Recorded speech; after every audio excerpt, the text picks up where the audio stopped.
Olá a todos, sejam muito bem-vindos ao canal Retenectere. Neste vídeo vem falar sobre a série Supernatural. Então, se gosta desse conteúdo, peço que deixe um gostei no vídeo e caso ainda não seja inscrito, peço que se inscreva no canal para dar aquela força. Antes de começar, quero fazer uma ressalva. Como Supernatural é uma série muito longa e tem vários elementos ao longo da série, eu vou me ater às lendas urbanas e às histórias dos demônios e assombrações contidas nos episódios dessa primeira temporada, beleza? Agora sim, bora lá para o vídeo. Como vimos no primeiro episódio, o piloto da série, a trama se inicia com um evento traumático na infância dos irmãos, a morte de sua mãe, Mary, que foi morta por um demônio em seu quarto, enquanto Sam ainda era um bebê, e seu pai, John Winchester, se tornou obcecado em encontrar o responsável e passou a treinar seus filhos para caçar criaturas sobrenaturais. Os anos se passaram e Sam está cursando a faculdade de Direito e tem uma vida normal com sua namorada Jessica. No entanto, sua vida é virada de cabeça para baixo quando Jessica é misteriosamente morta de maneira semelhante à sua mãe. Dean então aparece para informar a Sam sobre o que aconteceu realmente e pedir ajuda para encontrar seu pai, que desapareceu enquanto estava em uma caçada. Sam fica relutante no início, mas acaba se juntando a Dean e os dois partem em uma jornada para descobrir o que aconteceu com seu pai e vingar as mortes de sua mãe e sua namorada. Durante o episódio, eles se deparam com o primeiro caso sobrenatural de uma mulher conhecida como a Mulher de Branco, que assombra uma estrada local, causando a morte de homens infiéis. Aqui quero fazer um adendo sobre essa lenda que a série se baseia. A Mulher de Branco mostrada é uma referência a Banshee. Não é a série protagonizada pelo Anthony Starr e nem o dos X-Men, embora ele tenha uma leve inspiração na história. Esse termo Banshee tem suas raízes no irlandês arcaico, como Banside, que se transformou no irlandês moderno como Banshee, ou simplesmente Banshee. Essa expressão significa algo como fada-mulher, onde Bin se refere à mulher e She é a forma possessiva de fada. As Banshees são entidades originárias das divindades pré-cristãs gaélicas. Seu canto era associado à morte e geralmente eram mulheres que haviam tirado as próprias vidas. Seus espíritos permaneciam presos na terra e sua presença era um presságio sombrio. Curiosamente, das lendas das Banshees surgiram as lendas das Mulheres de Branco, americanas, que seguem um padrão semelhante. No século XX, essas lendas se transformaram na história da Mulher da Estrada, que costumava parar viajantes para pedir carona até sua casa. Existem diferentes desfechos para essa lenda, e um dos mais conhecidos, a mulher era deixada na porta do cemitério e desaparecia em seguida.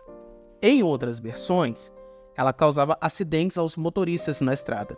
E no caso da série, ela punia a infidelidade dos homens aos arredores da estrada. No segundo episódio, Dean e Sam seguem as coordenadas deixadas pelo seu pai no diário que ele carregava, e acabam na floresta de Blackwater, no Colorado. Após as investigações deles, eles enfrentam o Wendigo, o ser responsável pelos desaparecimentos das pessoas há anos, incluindo o de alguns campistas mostrados no início do episódio. O Wendigo, também chamado pelos seguintes nomes: Wendigo, Wendago, Wendiga, Witco e Witco, e demais variações. É uma criatura sobrenatural que faz parte da mitologia do povo indígena da América do Norte e Canadá. De acordo com a mitologia do Wendigo, ele é formado a partir de uma pessoa que passou por muita fome durante o inverno rigoroso e, para se alimentar, literalmente comeu seus próprios companheiros. E após perpetuar atos canibais por muito tempo, acaba se tornando este monstro. Essa mitologia lembra um pouco aquele caso do Milagre dos Andes, o qual baseou o filme Sociedade da Neve. O Wendigo possui traços que remetem ao Cernunnos, o deus chifrudo dos celtas. De acordo com a mitologia indígena, para destruir o Wendigo é preciso queimá-lo, e é exatamente assim que Dean e Sam conseguem vencer um monstro e encerram o caso. No terceiro episódio, Dean e Sam passam por uma pequena cidade. Lá ficam sabendo que uma garota chamada Sophie Carlton, de 18 anos, se afogou num lago. Ela já era a terceira vítima que oficialmente tinha tirado a sua vida. Intrigados com o fato, eles têm como fonte de informação os desenhos de Lucas, um garotinho que perdeu a fala depois de testemunhar a morte de seu pai. Logo percebem que os últimos atos das vítimas não eram voluntários, e sim mais um caso sobrenatural. A referência aqui são os espíritos vingativos, em especial os obsessores. Como esses seres já são mais populares hoje em dia e todo mundo já tem uma ideia do que eles fazem, então eu vou falar por alto deles. A crença mais comum é de que os obsessores, após desencarnarem, continuam presos no plano astral por emoções muito fortes, como vingança, ciúme, ganância e por aí vai, que os impedem de se desligarem de seus perispíritos, que na doutrina espírita seria o corpo espiritual e do foco de sua atenção. Estes seres são capazes de interagir com o plano físico através dessas emoções canalizadas, podendo causar arranhões, cortes, hematomas e outros danos em suas vítimas. Na Umbanda e no Candomblé, eles têm o nome de eguns e normalmente estão presos a uma pessoa, um objeto ou um local, que faz referência ao que eram quando morreram na última encarnação, e não se afastam daquele ponto focal. No quarto episódio, Dean recebe um telefonema de um controlador de tráfego e amigo de seu pai, Jerry Panofsky, e o informa sobre um acidente misterioso envolvendo um avião da Transnational Airlines, com 100 passageiros, mas apenas 7 pessoas sobreviveram, e pede a sua ajuda para investigar o caso. Então Dean e Sam assumem o caso. À medida que entrevistam os sobreviventes e analisam os destroços do avião, identificam que se tratava de uma possessão demoníaca. Como é um assunto já meio batido, vou passar por alto. Algumas crenças religiosas entendem que os demônios ficam encostados no perispírito da vítima e se conectam a elas através do chakra bindu, que fica na altura do redemoinho da cabeça, se envolvendo ao redor do perispírito da pessoa. No seriado, fizeram uma representação mais dramática, em que o demônio entra no corpo da pessoa para possuí-lo e toma o corpo totalmente, deixando-a incapaz de reagir. No quinto episódio, os irmãos Winchester vão para Ohio, na cidade de Toledo.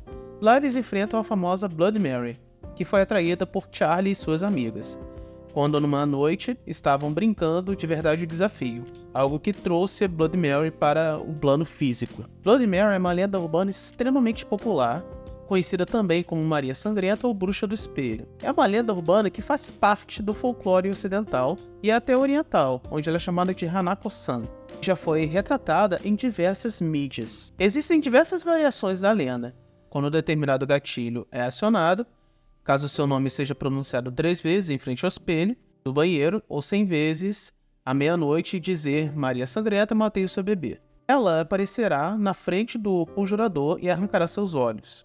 A origem dessa lenda veio da rainha inglesa Maria Tudor, da dinastia Tudor, que ficou mais conhecida como Maria I. Foi a rainha da Inglaterra e na Irlanda de 1553 até 1558. Seu reinado foi marcado por perseguições religiosas, peste e fome.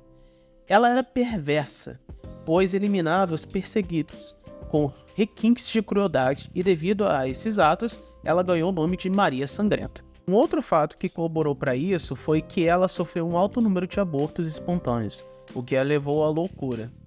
Após a sua morte, seu espírito perseguiria as mães ou aqueles que dissessem o seu nome em frente aos espelhos. Aqui no Brasil, ela ficou conhecida como a loira do banheiro. Quem lembra dessa época aí? Comenta aí se você já fez esse tipo de brincadeira aí na sua época.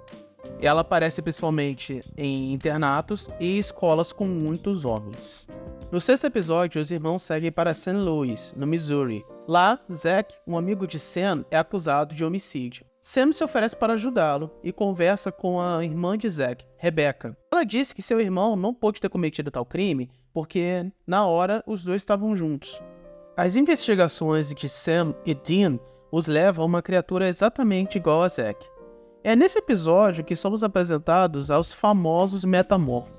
Essa referência aqui é ao Doppelganger. Segundo as lendas germânicas, de onde se origina essa criatura, ele é um monstro ou um ser fantástico que tem o dom de representar uma cópia idêntica de uma pessoa que ele escolhe ou que passa a acompanhar, passando aquela ideia de que cada pessoa tem seu duplo. Ele imita em tudo a pessoa copiada, até mesmo suas características internas mais profundas. O nome Doppelganger se originou da fusão das palavras alemãs Doppel, que significa duplo, réplica ou duplicata, e Ganger, de andante, ambulante, ou aquele que vaga. Esta lenda era tão comum e tão temida na Europa medieval que mercadores e viajantes criavam todo tipo de amuletos ou códigos familiares para testar viajantes de modo que tivessem certeza que aquele que estava retornando das viagens era realmente quem dizia ser. No 7º episódio, Sam e Dean ajudam Laurie, uma garota cujo namorado foi vítima do lendário Homem do Gancho, saído direto de uma lenda urbana para se tornar realidade em uma pequena universidade de Iowa. Aqui, novamente, histórias a respeito de espíritos que permaneceram presos no astral por fortes emoções, e no caso desse episódio, sendo apego material. Além disso, o episódio mistura duas lendas urbanas bem conhecidas. A primeira, que é a que dá o título ao episódio, a lenda do Homem do Gancho. Ela se originou na década de 50, quando os automóveis se tornaram populares. A versão tradicional diz que um casal de namorados, no carro, começa a escutar barulhos estranhos na floresta. O namorado sai para investigar e desaparece. Alguns segundos depois, a garota começa a ouvir arranhões no capô do carro e, quando sai, vê o seu namorado morto e pendurado. A segunda lenda é a morte da colega de quarto. Essa lenda já é da década de 60. E ela conta que uma garota volta tarde para o dormitório e escuta barulhos na cama da sua colega de quarto. Não desejando interromper o que ela estava fazendo, a protagonista vai dormir sem acender a luz.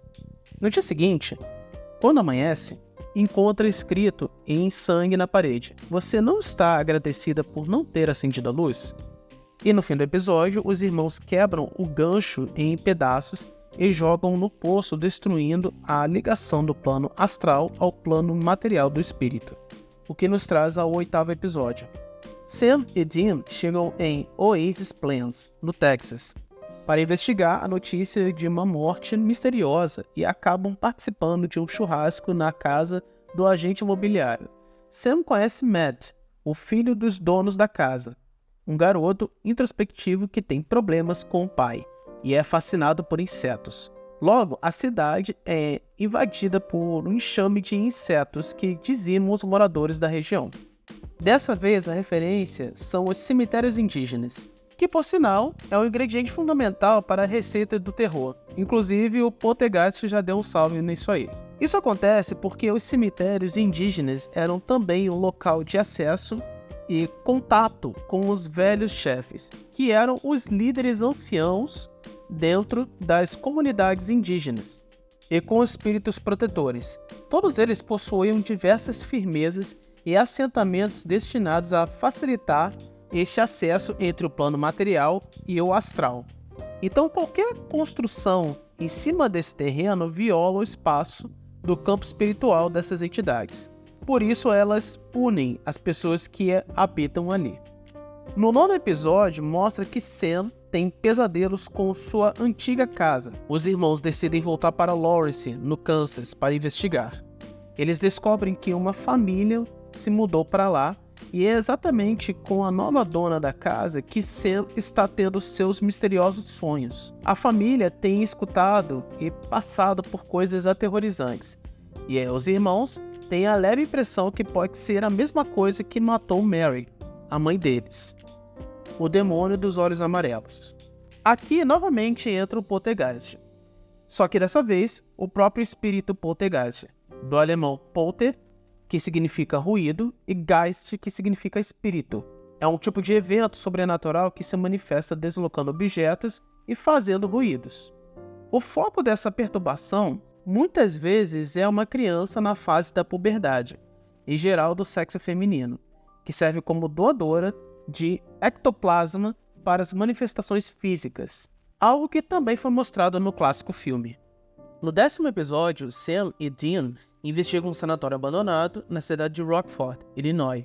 Ele descobre que, quando o hospital estava funcionando, os pacientes iniciaram uma revolta contra as cruéis e incomuns punições aplicadas pelo médico-chefe.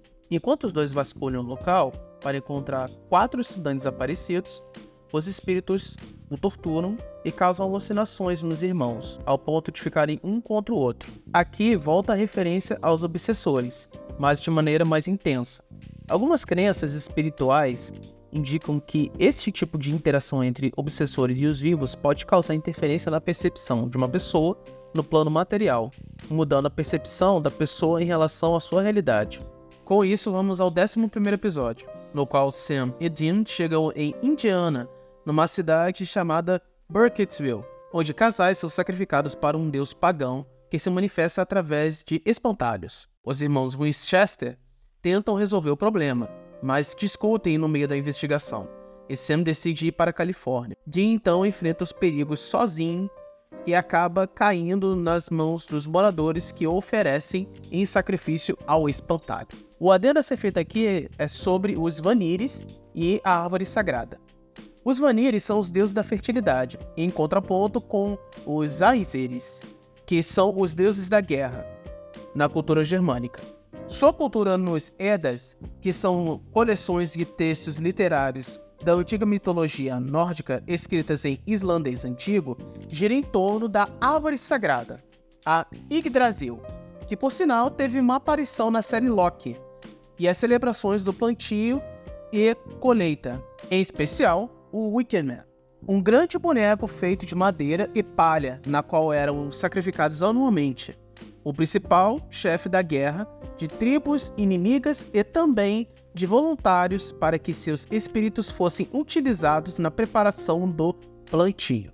A prática do Wickerman também está presente na cultura céltica, onde era utilizado em rituais religiosos e festivais, especialmente durante celebrações relacionadas ao solstício de verão e ao equinócio de outono.